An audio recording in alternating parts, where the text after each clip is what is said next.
Ja, herzlich willkommen, ich bin der Dani Vega und ich heiße euch willkommen in Minecraft. Minecraft, ihr kennt es vielleicht, ihr kennt es vielleicht auch nicht. Was ich heute machen werde, ist, ich bin dran im Creative Mode, also im Erschaffer-Modus, eine Siedlung zu bauen, die asiatisch angeguckt ist. Und ihr seht so das Endergebnis, wie es wird aussehen. Und was ich euch würde zeigen, ist hier im Schnelldurchlauf, wie ich die einzelnen Gebäude ja, halt im Schnelldurchlauf bauen. Das ist so die Idee. Ihr seht, ich bin da so ein bisschen am Umsurren und so und am Fliegen und so weiter. Ich habe mich dafür entschieden, dass ich mich mit hellem Holz und mit Baumstämmen an den Seitenecken und auch den Stockwerk dass ich die verwende, weil ich habe für die ganze Stadt eigentlich auch vorgehabt, so ein gewisses, soll ich sagen, so eine Art Leitmotiv, wenn man so will, durchzuziehen. Und das ist eben das helle Holz, also Birchwood, Birkenholz und Oakwood Logs, also Eichenholz, Baumstämme. Was innen dran ist, das rötliche, das ist Clay, Block of Clay, sagen wir dem Lehmblöcke, gefärbte Lehmklötze. Und zwar habe ich da, die gefärbte Lehmklötze, habe ich da eine rote Variante benutzt. Und wenn ihr hier seht, ich habe jetzt das erste Haus bis auf das Dach, habe ich jetzt schnell eigentlich fertig gemacht. Es geht einfach darum, dass ich mal so ein bisschen Grundriss sehe und kann abschätzen, wie groß, wie viele Häuser und wie ungefähr es soll aussehen. Also ich habe jetzt auch noch ein bisschen müssen meinen Stil finden und so weiter. Im Hintergrund übrigens sehen ihr drei von meinen Gebäuden, die ich bereits schon im Vorfeld mal gebaut habe, wo ich mich nicht beim Bauen gefilmt habe. Also ganz links, also in der Mitte eigentlich, hinten Mitte, befindet sich das Theater, das Maskentheater. Rechts ein bisschen hoch, erhöht, ein bisschen grösser, ist der Ballsaal mit einer grossen Tanzfläche. Und rechts ist eigentlich der Herrscherpalast, also der Palast vom Bürgermeister und angehende König von der Provinz. Darum ist es auch relativ prunkvoll und prächtig, eigentlich sehr prächtiger und prunkvoller, als man eigentlich das von einem kleinen, von einem Provinzdörfli eigentlich könnte erwarten. Die Stadt übrigens, das habe ich auch noch nicht gesagt, die Stadt, die ich baue, oder das Städtchen, das ich baue, nennt sich Xizang und ist eben, wie gesagt, ein bisschen asiatisch angehaucht.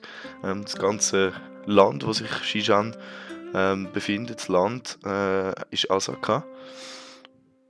Und die Idee ist halt einfach, dass ich das Xizang, vielleicht so als den Hintergrund noch ein bisschen erzählen. Xizang ist sozusagen der Kornspeicher von Asaka. Das hat sich nach dem grossen Krieg hat sich das geändert. Also früher ist rund um die Hauptstadt Kami ist eigentlich die ganze Welt versorgt worden, oder ganz Asaka versorgt worden mit Nahrungsmitteln. Und nach dem Krieg hat sich das gewandelt, weil zum Teil auch die Reis- und die Kornfelder zerstört waren, also nicht mehr bebaubar waren. Und dann hat einfach Xizang dann die Rollen übernommen als Versorger. Und so hat sie eigentlich auch in diesen 40 Jahren seit dem Krieg, oder mal 40 Jahre sind es, glaube ich, hat Xizang dann eigentlich die Rolle dann dankend übernommen und sehr viel Wohlstand eigentlich durch das bekommen und ja, ist sehr reich geworden. Ihr seht hier schon das dritte Häuschen, das ich dran bin. Ich habe immer auch versucht, ein bisschen Varianten reinzubringen. Also mal so eine klare L-Form und so. Hier versuche ich ein bisschen umzuspielen mit Stegen, die man jetzt gerade nicht sieht. Jetzt bin ich an der Stege dran. Also der Eingang ist ein bisschen niedriger als der Hauptwohnbereich. Dann seht ihr eine Holzwand in der Mitte von diesen zwei Gebäuden. Ich habe mir überlegt, ob ich zwei Wohnungen, die einfach aneinander im gleichen Gebäude sich befinden, habe mich dann aber für eine andere Option entschieden. Und zwar habe ich mit Vines, mit Efeu vielleicht, Lianen, sowas, habe ich versucht, so eine Art offene Türen vielleicht, wie sagen wir dem überhaupt? Wenn man so durch Girlandenketten sozusagen durchläuft und so eigentlich eine Abtrennung von einem Raum hat, aber nicht wirklich in dem Sinn eine Tür ist. Also es ist einfach eine Raumtrennung, aber nicht wirklich eine Tür. Und das nicht, Weins, ja, ich meine, das ist ein Efeu oder wie man dem will sagen, ist natürlich nicht das Idealste, weil es ist eine Pflanze und eine Pflanze in einem Haus. In dem Sinn ist vielleicht nicht allzu geschickt und vor allem wird sie dann relativ schnell anfangen zu wuchern, könnte ich mir vorstellen. Aber es gibt leider in Minecraft nichts, ja, nichts Besseres, wo sich da gerade würde eignen. Also am idealsten wäre natürlich eben effektiv so eine Art Girlande, wo man einfach wo man könnte aufhängen, oder? Aber das gibt es leider nicht. Und ich habe mich dann einfach für das entschieden. Aber das gefällt mir eigentlich auch recht gut. Jetzt mache ich in der Mitte, habe ich vorgesehen, dass es eine Art Zentrum gibt. Und in diesem Zentrum so einen kleinen Teich und Park, wo es auch Sitzgelegenheiten wird geben, wo ein Baum wird Schatten spenden. Ich tue aber, also es sind ein Bänkchen noch in der Mitte. Und ja, und jetzt hat es einen kleinen Schnitt gegeben. Das war der Sprung zur nächsten Aufzeichnung, wo ich dann plötzlich gemerkt habe, irgendwie das Texture Pack wird mir langsam ein bisschen, ja, also für die Augen ist das nicht allzu angenehm, das ist einfach das Standard Texture Pack. Und da habe ich mich entschieden, auf Sphex umstellen, Sphex Pure BD Craft. Ich kann sonst den Link verlinken zum Paket, damit ihr das einfach werdet finden. Es wird recht häufig und recht oft auf verschiedensten YouTube-Filmen ja benutzt, für verschiedenste Minecraft-YouTuber. Und ich finde es einfach sehr angenehm für die Augen. Also es ist sehr viel glatter, sehr viel feiner und die Texturen haben so etwas Comicartiges, was mir eigentlich recht zusagt, wenn man so Minecraft spielt und auch schaut. Was ich vorhin noch vergessen habe, genau, also ich bin ja dran an dem Mittelstück, also dem Parkli, an dem dran gsi. Ich tue ab und zu so Häke setzen, also die kleinen Stückchen, so 2, 3 hintereinander und so. Und ich finde, es sind nicht in dem Sinne nutzen, die Häke so genau so zu setzen, oder? Aber wenn man sich so überlegt, sie haben einfach so einen dekorativen Effekt. Und ja, also wenn es dann im Endergebnis dann auch gesehen, wie es dann aussieht, dann habe ich noch als Gehweg Gravel gesetzt, also Kies, gewisse Blöcke gesetzt, damit man irgendwelche Wege, wo man durchlaufen kann, und die Gravel-Wege will ich dann auch zu den übrigen Häusern dann vervollständigen. Hier bin ich schon im 4. Haus. Hier habe ich das Gefühl gehabt, ich mache mal ein bisschen ein langes Haus. Gebe ihm dafür einen Balkon. Also eigentlich eher so etwas Schlauchartiges, wenn man so will. Und habe dort mal dort ein bisschen umprobiert, wie der Balkon und das Design eigentlich vom ganzen Gebäude am anmächtigsten ist. Dann habe ich das Gefühl gehabt, ein Schlauch allein ist als Wohnbereich sich irgendwie gleich fast ein bisschen zu wenig. Also habe ich mich dann entschieden, noch ein zweites Stockwerk drauf zu bauen, wo also nur die halbe Wohnfläche im Vergleich zum zum Erdgeschoss ausmacht. Also das ist nachher einfach sozusagen eine Art, also ich stelle mir vor, das ist dann der Wohnbereich von diesen Personen, oder dieser Person, je nachdem, die in dem Gebäude lebt. Wahrscheinlich wird es Personen sein. Und hier habe ich ganz kurz noch überlegt, wenn ich das Dach könnte machen, habe es dann aber lassen, weil ja, irgendwie habe ich einfach so nicht recht gewusst, wie ich die ganze Dachgeschichte am besten anpacken und habe es dann einfach lassen. Also, oder verschoben, dass ich es dann ein anderes Mal machen will. Es ist mir dann später eigentlich relativ, also das Licht aufgegangen, sozusagen. Ich habe irgendwann dann einfach plötzlich mal bei einem Gebäude das Dach gemacht und gemerkt, das fühlt sich irgendwie am angenehmsten an. Und da ich jetzt immer so, mal bis aufs 4. Häuschen, habe ich jetzt immer so also so Eckformen gehabt, also mit mehreren Ecken und so, und da habe ich irgendwie das Bedürfnis gehabt, mal auch also ein quadratisches, oder nicht quadratisch, ist es quadratisch? Mal, es ist glaube ich sogar quadratisch. Und wenn dann vielleicht um 1, 2 Blöcke verschoben, so ein Häuschen zu machen, einfach so mal als Abwechslung. Weil eben, es soll nicht alles immer gleich aussehen, sondern ein bisschen Variation drin haben, weil es gibt nichts Schlimmeres als immer gleich aussehende Häuschen in einem Dorf. Das macht einfach keinen Sinn. Es sei denn, das ist genau das Prinzip von der Siedlung, oder? Dass alles uniform und konform und unterschiedslos aussieht. Das ist es aber in meiner Stadt nicht. Das ist aber in Xinjiang nicht der Fall. Und ja, darum habe ich jetzt halt die Variante nicht reingemacht. Aber auch hier, also ich mache trotzdem 3 Stockwerke, also einen Keller. Das muss ich nicht dazu sagen. Ich mache sowieso in den meisten Gebäuden nur einen Keller, weil auch alle werden irgendwo ihre Nahrungsmittel müssen lagern, die sie brauchen.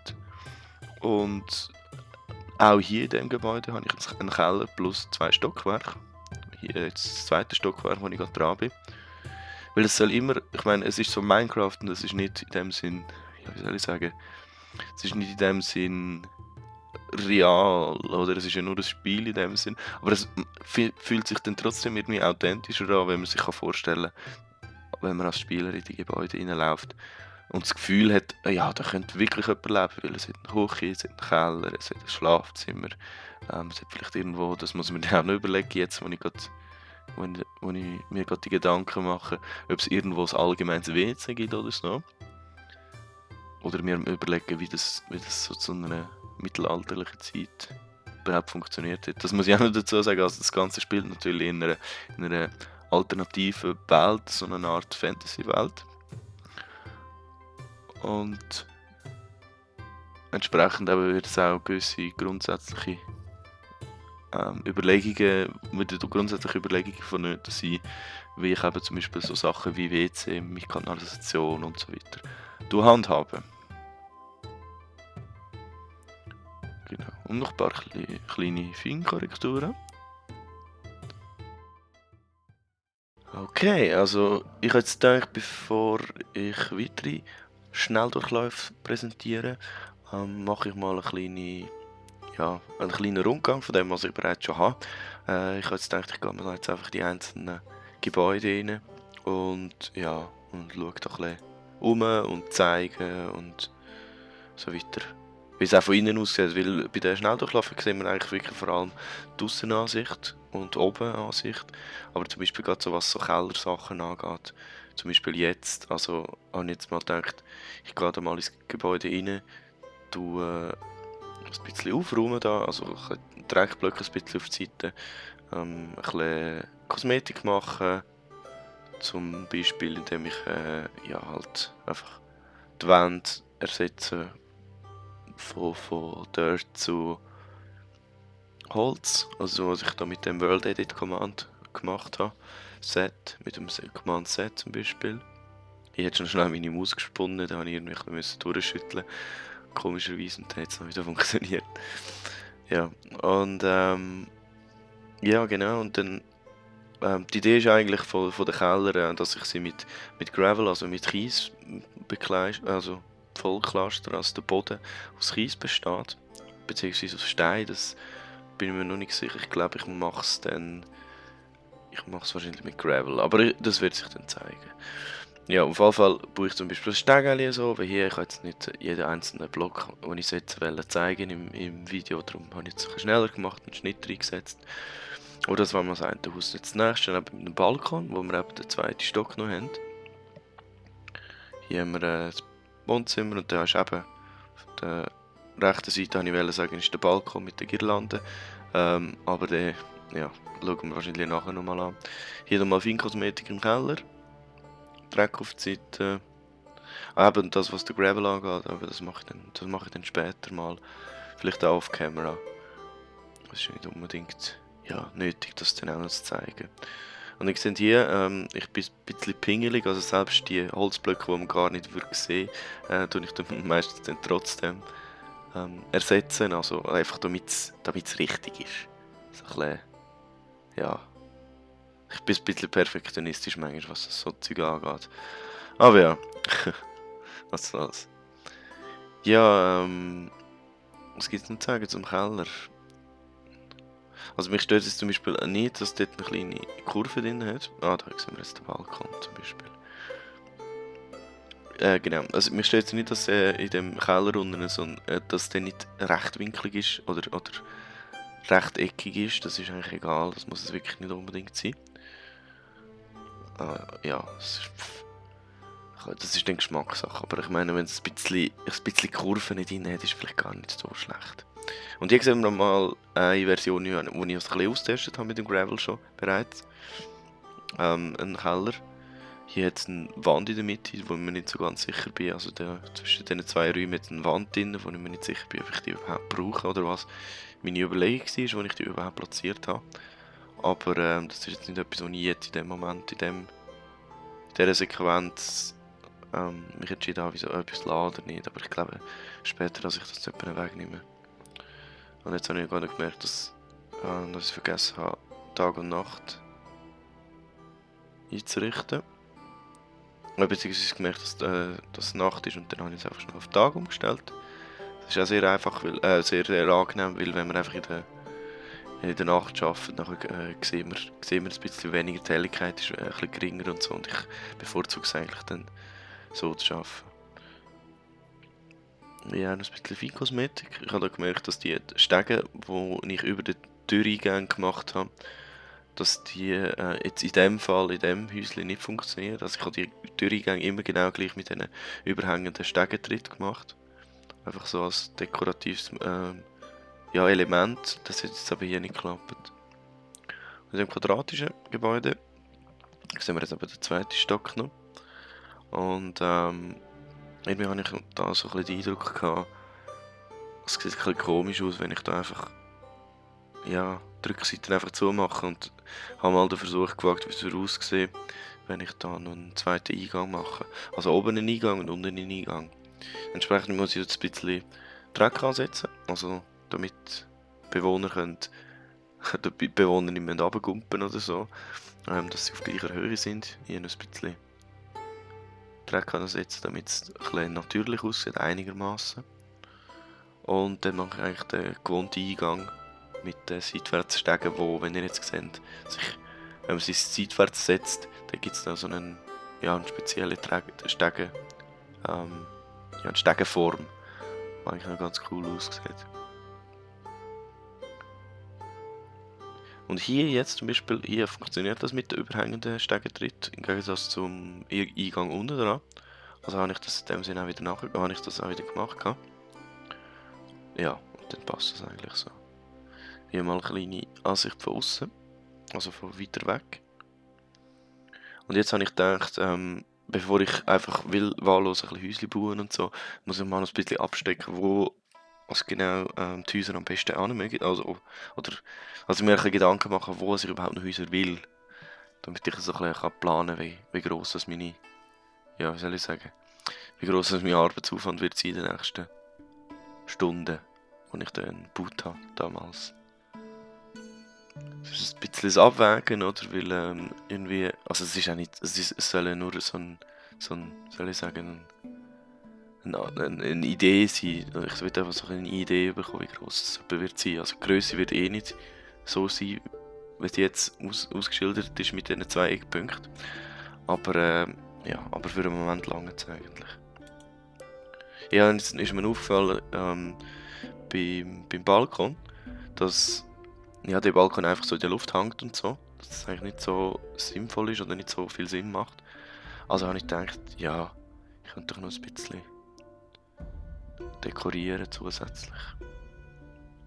Indem ich da 2 Baumstämme absetze, die nachher sozusagen als Stütze vom Balkon dienen. Und das gefällt mir eigentlich gar nicht so schlecht. In ein paar Fackeln. Das würde ich auch noch ergänzen, sobald die Dächer mal sind, dass ich überall in jedem Gebäude Fackeln ansetze. Und dann, was habe ich jetzt noch vor? Ah ja, genau. Was mir jetzt noch aufgefallen ist, ich muss die Häuser, die ich bisher schon habe, die haben keinen Weg, keinen Zugangsweg, kein Zugangsweg. Für das habe ich jetzt das Replace-Tool definiert, wo ich eigentlich sehr simpel bestehende Blöcke mit einem anderen Block ersetzen kann. Ich habe das jetzt ein bisschen vorgespult, weil es ist nicht allzu spannend dazu zu schauen, wenn ich den Block für Block ersetze hier. Darum, seht ihr einfach, ich versuche hier den Zugang zu schaffen. Ich will nicht fadengerade Weg machen, weil das würde ein bisschen langweilig aussehen.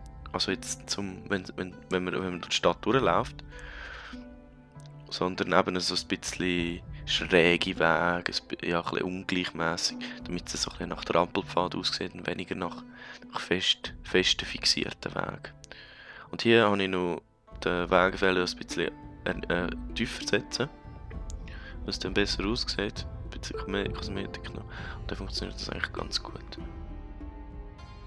Okay, das war's gewesen von mir, von Minecraft und von Xishan, meiner asiatisch angehauchten Stadt. Ich hoffe, euch hat es gefallen. Mir hat es Spass gemacht, auf jeden Fall.